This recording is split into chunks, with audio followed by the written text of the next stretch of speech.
This is going to sound very strange, but I am actually happy I had this encounter because if it wasn't for this neckbeard, I never would have met my fiancé. So, it was the Friday after my 16th birthday, and my high school group took us to this jazz bar to celebrate. They did allow minors in there, but you could not drink, but that was okay. My high school group contained 10 people, plus the 2 supervisors who took care of us. Sadly, the neckbeard was part of the group, and he had a crush on almost every girl there. He called me Lolly Girl because I had a baby face, so I always looked younger than what I am.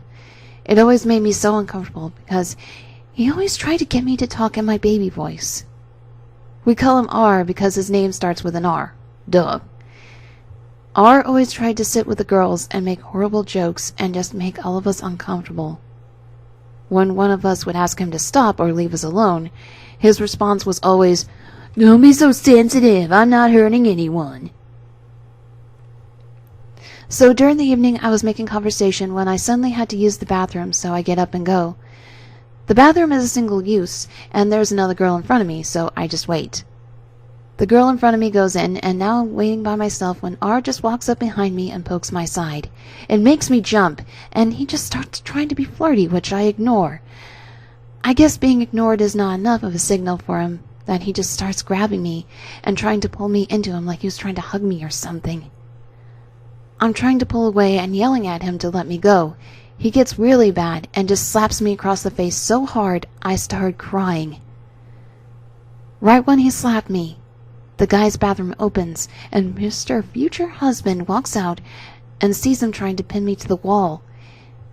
He was quick to throw R off of me, but R doesn't take it lightly and starts trying to pick a fight with FH, calling him all kinds of names and trying to push him down, but he's a pretty tall guy, so he did not even budge. Finally, one of the leaders came over and saw me crying, a big guy standing in front of me, and R trying to punch him. The leader was quick to ask what was going on, and R tried to pull a lie saying FH was touching me inappropriately and how he was just trying to protect me, but I quickly shut that down. The leader dragged R away and back to the table and told me to clean myself up since I was crying. FH turned to me and started trying to calm me down and grabbed a few papers from the men's room since the girls' bathroom was still occupied. We talked for a little until he finally got me to laugh, and we exchanged numbers. He was 21 and I was 16. He was really sweet and made me want to get to know him more. R was kicked out of youth group and later on went to get arrested this year for molesting a 15-year-old girl. FH and I got engaged this spring and plan on getting married next year around our anniversary. I feel like these kinds of bad things happen and good things happen soon after. I'm happy with my FH, and I cannot wait to marry him. So, I currently live in a sober living. I got clean a year ago and am still living in sober living as I like the security of having to do drug tests to help with temptation, and the rent is very cheap for Los Angeles. Anyways, sober living brings out a lot of very interesting people. I have stories for days about the douchebag SoundCloud rappers who come through here with no interest in getting clean, only wanting to find people to scam. However, recently, we had a classic neckbeard come to my sober living, minus the fedora. He probably pawned it. I am fairly good at handling creepy dudes, but this guy was a whole new breed. As soon as he moves in, he will not stop following me around, and after holding me in an hour-long conversation about how successful he is, and me not engaging, I finally just tell him I do not feel well and do not want to talk. Here is how the conversation went. NB: "Oh, poor girl, I'll give you a great massage to make you feel better." Me: "No, thank you. I kind of find it weird someone who is almost a stranger would offer me a massage." NB: "Really, a beautiful girl like you isn't constantly being offered a massage?" Me: "No." NB: "I can't believe all these men should go to jail for not offering you massages. I can't believe they do not want their fingers all over your body." I get up and just walk away. The next day, he keeps talking to me about how he can get me on Russian talk shows. I have no idea where he gets the idea he could do this, I snap on him and say, why the fuck would a Russian talk show want me? I'm not a celebrity. I'm not particularly interesting. And most importantly, I don't speak Russian. He now goes into a very detailed, creepy tangent on how beautiful I am and how anyone would want to watch me on TV. Once again, I walk away. Now, a couple of days have passed, and everyone in my sober living is starting to hate this guy. Big surprise, he is not successful at all, and does not have a dollar to his name, and sits at home all day eating people's food and stealing cigarettes. Keep in mind, his rent is at the house, and paid for by his insurance. He is not eating what is bought by the house, but people's personal food. My roommate, a female, comes home with her groceries and proceeds to look at each item she bought, asking if he can massage her in exchange to eat her food. She tells him he is being creepy, but he will not stop. This guy ended up getting kicked out the next night. He had managed to get his hands on Xanax and offered it to everyone in the house, causing 2 people to relapse. He made enough money of tempting addicts early and recover for a couple packs of smokes. This all takes place in the Netherlands. English is not my first language, so sorry for any shitty grammar I'm about to bestow upon you guys. Okay, so this happened quite a while ago. For a bit of backstory, I met my best friend. I can use his actual name, so let's just call him by that. Kevin, a few years ago. When we met, he still lived with his parents, but that was about a 3-hour train ride every morning, so he decided to look more into student housing that my college offered nearby. We found a house nearby that was affordable and actually pretty nice, but it meant that he would have about 5 roommates. He did not mind, so in about a week he moved in. That's when Mr. Beardy Pants jumps in. So when I first visited Kevin after he moved in, I got to meet all of his awesome roommates and the Neckbeard. This Neckbeard had all the characteristics of a common neckbeard. He smelled horrible, like creeks of urine and sweat, was pretty tall, slightly overweight, and had the most greasy, unwashed hair on his head and neck. I introduced myself to him, and he kissed my hand. No, just no. I told him off because I do not enjoy being slobbered on by guys I had just met 5 seconds ago, and he told me that he was just trying to give me the affection a lady like me deserves. I was creeped out at this point, so I left to help my friend unpack. Later that night, we were cooking dinner, and Mr. Beardy Pants decides to join us.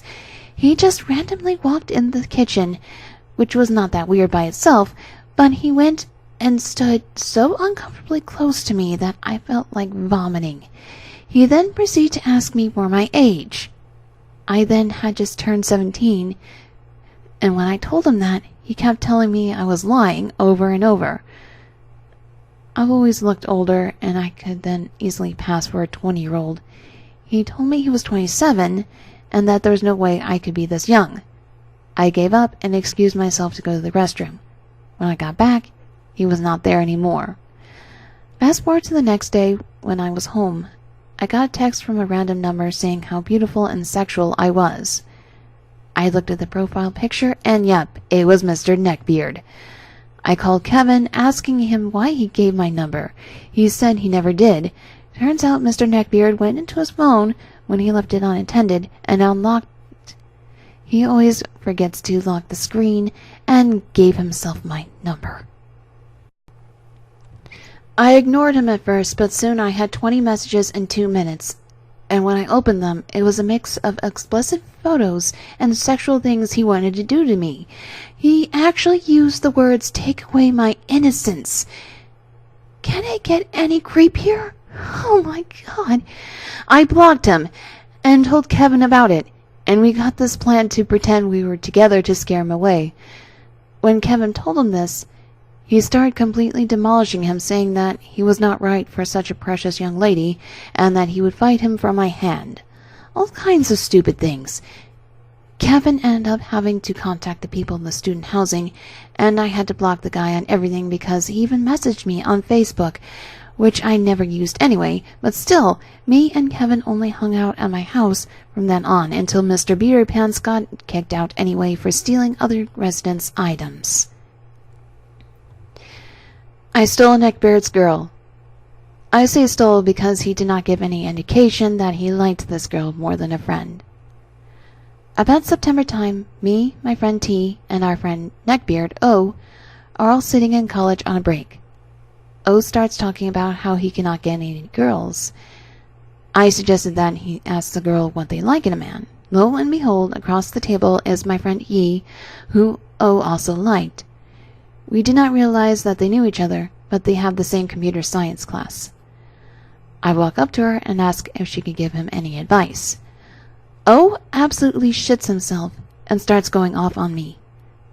At this point, me and T walk out wetting ourselves laughing at his reaction.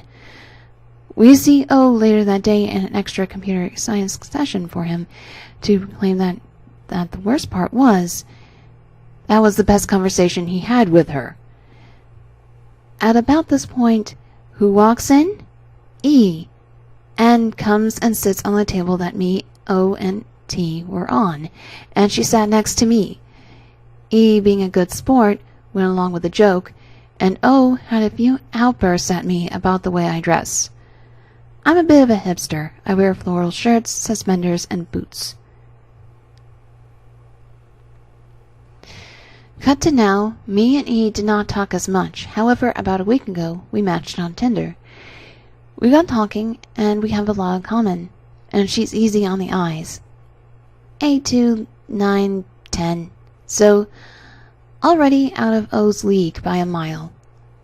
He's skinny. His mom still picks out his clothes each morning, even though we're all 18, and he has a neck beard that he's proud of. O sees me and E out at the local shopping center doing normal couple things. I get frantic messages from him asking me if I'm with E. I replied yes, and left it at that. The other day, he starts calling me a cunt and a bad friend. I asked him why. He said because I clearly knew that he liked her. I looked at the messages that he sent E because E was finding him annoying. It was just bland conversation, no indication that he liked her. Even so, E barely likes O as a friend, let alone more. He started calling E a bitch and a whore, which was when I called him a jealous twat and told him to fuck off. She received a string of messages apologizing to her. I have received nothing. So, I am in middle school, and I am the current leader of the anime club. We have a lot of fun there, but there is always a downside to it. So, we are doing the normal things in the anime club, like Yu-Gi-Oh! Duels, Pokemon battles, reading manga, etc., and mainly watching anime. We're watching Assassination Classroom, and I hear a knock on the classroom door. I go to see who it is, and it is this guy. I let him in, and here's how the conversation went. Me is me, guy is G. Me, hi, welcome to Anime Club. G, oh, hi, can I join? Me, of course.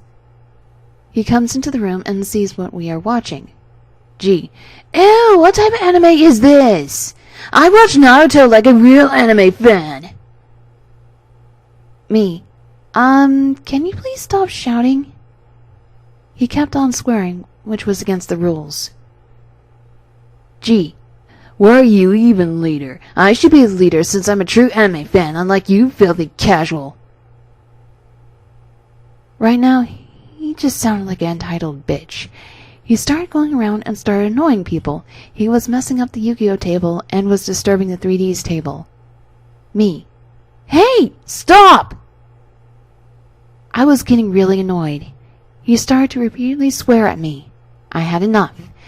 Before he could go to the manga table, I and my other friend grabbed him and started to push him towards the door. We locked the door before he can come back in. He tried to come back, even going as far as to claim that he had a twin brother, but we did not fall for it.